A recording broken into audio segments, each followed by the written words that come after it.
Hey everyone, Technomentary here. In today's video, I'm going to show you how to fix you can't sign in because your account was disabled for security reason. If you're getting a message like this on your phone, you want to just follow this simple step to fix it. So what you're going to do is go to any browser. Here I'm using Safari. Any browser will do. You can do it on your phone or your computer as well. All you're going to do is go to this website called iforgot.apple.com. So once you go to that website, it's Apple's official website where you can reset your password. So you're going to click on reset and then start the process that says reset my password. And then you're going to enter your device passcode or whatever prompt you get after that.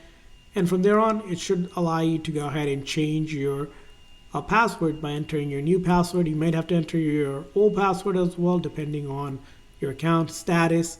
And once you do that, you're going to hit continue. Your password will be changed in addition to your account being re-enabled or reactivated again or unlocked if it was locked.